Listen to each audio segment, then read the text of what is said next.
So friend, शुरू करते हैं आज की वीडियो। यहाँ पर ये बोल रही है कि मेरे पिता ने ना चाहते हुए भी शादी के लिए सहमति दे दी। तो यहाँ पर ये किसी लड़के से शादी करना चाहती थी, लेकिन इसके पिता नहीं चाहते थे कि उस लड़के से शादी करें। लेकिन इसने बहुत जिद की, तो इसके पिता ने ना चाहते हुए भी, ध्यान रखना इसका खासकर, ना चाहते हुए भी शादी के लिए सहमति दे दी, यानी मंजूरी दे दी। तो यहाँ पर आकर ये बता रही है उससे कि माई फादर रिलक्टेंटली का मतलब है ना चाहते हुए भी, यानी उनका मन नहीं था, मतलब कि एक तरीके से हेजिटेशन के साथ कोई काम करना, उसको वो करने का हमारा मन नहीं है लेकिन हम फिर भी कर रहे हैं, यानी ना चाहते हुए। तो यहाँ पर ये बता रही है कि my father reluctantly consented to the marriage. Consented का मतलब होता है मंजूरी देना, सहमति देना। तो कह रही है कि my father reluctantly consented to the marriage. मेरे पिता ने ना चाहते हुए भी शादी के लिए सहमति दे दी। उन्होंने थोड़ी देर सोचा, फिर ना चाहते हुए भी मान गए। कह रही है कि he thought for a moment, यानी उन्होंने थोड़ी देर सोचा। He thought for a moment then reluctantly agreed, फिर ना चाहते हुए भी मान गए, हेजिटेशन के साथ मान गए, यानी उनका मन नहीं था लेकिन मान गए। कह रही है कि he thought for a moment, उन्होंने थोड़ी देर सोचा, देन रिलक्टेंटली एग्रीड, फिर ना चाहते हुए भी मान गए। मैं ना चाहते हुए भी मान गया। तो यहाँ पर कोई इससे पूछ रहा है कि भाई तुम क्यों मान गए उस लड़के से शादी के लिए, अपनी लड़की की। तो कह रहा है कि आई रिलक्टेंटली एग्रीड। आई रिलक्टेंटली एग्रीड। तो अब मैं समझ सकता हूँ कि आप अब तक इसका मतलब समझ गए होंगे। रिलक्टेंटली का मतलब होता है कि ना चाहते हुए भी, हमारा कुछ मन नहीं है करने का, फिर भी हम कर रहे हैं किसी वजह से, तो इसके लिए हम बोलेंगे रिलक्टेंटली। कह रहा है कि आई रिलक्टेंटली एग्रीड, यानी मैं ना चाहते हुए भी मान गया। आगे देखते हैं फ्रेंड्स, यहाँ पर इससे कह रही है कि मुझे लगा था, यानी मैंने तो सोचा था तुम उस लड़के से उसकी शादी के लिए राजी नहीं होगे, यानी कि अपनी मंजूरी नहीं दोगे। तो इसे हम इंग्लिश में बोलेंगे आई थॉट, यानी मैंने सोचा था, मुझे लगा था। आई थॉट यू वुडंट कंसेंट, तुम मंजूरी नहीं दोगे, टू हर मैरिज, उसकी शादी की, टू दैट बॉय, उस लड़के से। I thought you wouldn't consent to her marriage to that boy, मुझे लगा था कि तुम उस लड़के से उसकी शादी के लिए राजी नहीं होगे, अपनी मंजूरी नहीं दोगे, सहमति नहीं दोगे। मेरा मतलब क्या वजह थी तुमने हाँ कह दिया। यहाँ पर इससे पूछ रही कि आई mean what made you say yes. यहाँ पर कहना चाह रही कि what made you say yes, यानी क्या वजह थी कि तुमने हाँ कह दिया, किस चीज़ ने तुमसे हाँ करवाया। I mean what made you say yes. I mean what made you say yes, मेरा मतलब क्या वजह थी कि तुमने हाँ कह दिया।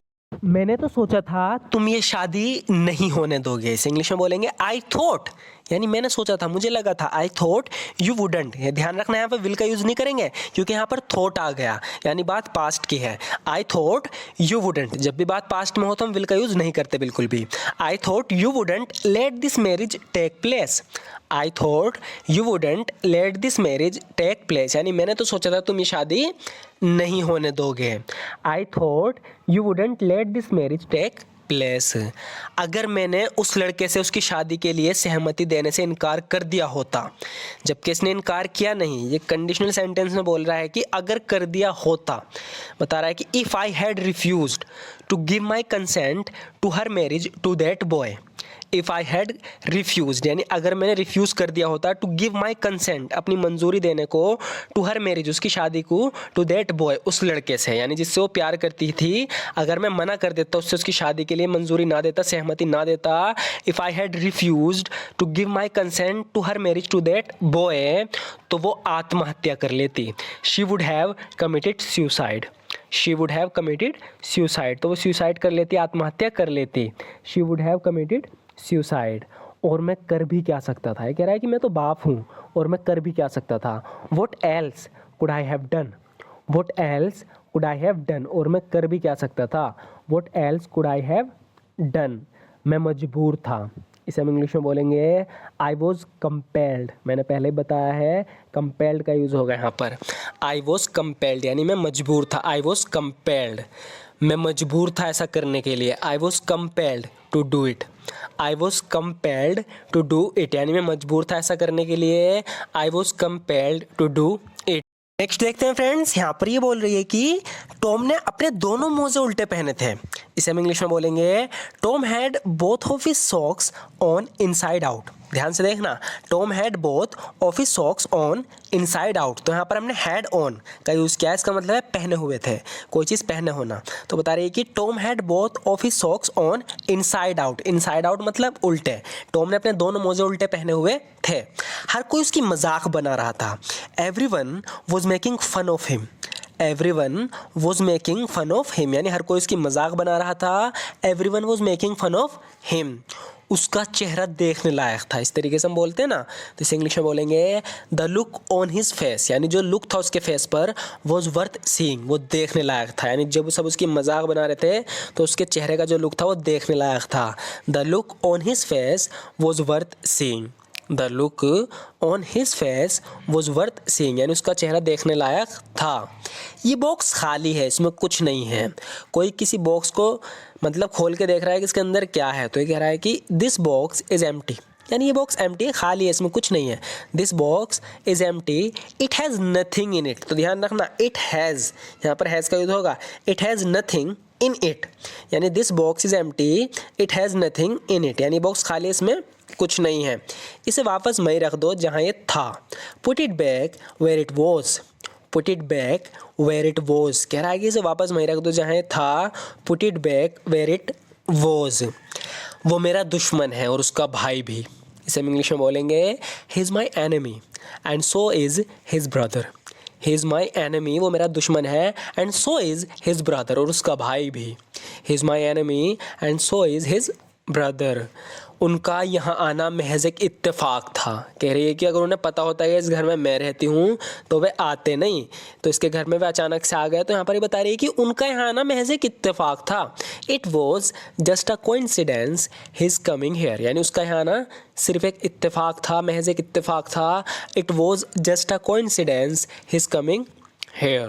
नेक्स्ट देखते हैं फ्रेंड्स, यहाँ पर इससे कह रहा है कि तुम्हें मुझसे कोई दिक्कत है, तो इससे कह रहा है कि देखो मुझे तुमसे कोई दिक्कत नहीं है। Look I got no problem with you. Look I got no problem with you, देखो मुझे तुमसे कोई दिक्कत नहीं है।